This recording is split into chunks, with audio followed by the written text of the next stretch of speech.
ಚಿತ್ರದುರ್ಗದ ರೇಣುಕಾಸ್ವಾಮಿ ಕೊಲೆ ಪ್ರಕರಣದಲ್ಲಿ ನಟ ದರ್ಶನ್ ಬಂಧನವಾಗಿರೋದು ಕನ್ನಡ ಚಿತ್ರರಂಗಕ್ಕೆ ಬರಸಿಡಿಲು ಬಡಿದಂತಾಗಿದೆ.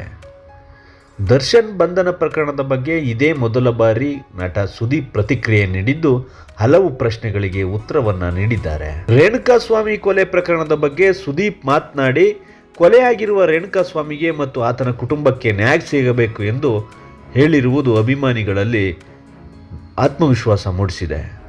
ಇನ್ನು ದರ್ಶನ್ ನಿಮ್ಮ ಆಪ್ತ ಸ್ನೇಹಿತರಾಗಿದ್ದವರು, ಜೊತೆಯಲ್ಲಿ ಕ್ರಿಕೆಟ್ ಆಡಿದ್ದವರು, ಎಂದಿಗೂ ದರ್ಶನ್ ವಿರುದ್ಧ ನೀವು ಮಾತನಾಡಿಲ್ಲ, ಈಗೇನು ಹೇಳ್ತೀರಾ ಎಂಬ ಪತ್ರಕರ್ತರ ಪ್ರಶ್ನೆಗೆ ಸುದೀಪ್ ಖಡಕ್ಕಾಗಿಯೇ ಉತ್ತರವನ್ನು ನೀಡಿದ್ದಾರೆ. ಸ್ನೇಹ ಬೇರೆ, ಈಗ ಆಗಿರುವ ಪ್ರಕರಣ ಬೇರೆ ಎಂದು ಪ್ರತಿಕ್ರಿಯಿಸಿದ್ದಾರೆ.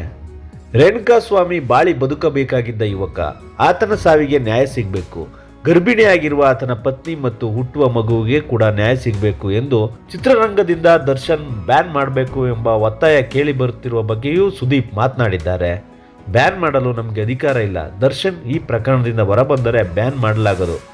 ಅವರ ಆರೋಪ ಸಾಬೀತಾದರೆ ಬ್ಯಾನ್ ಮಾಡುವ ಅಗತ್ಯ ಕೂಡ ಬರುವುದಿಲ್ಲ ಎಂದಿದ್ದಾರೆ.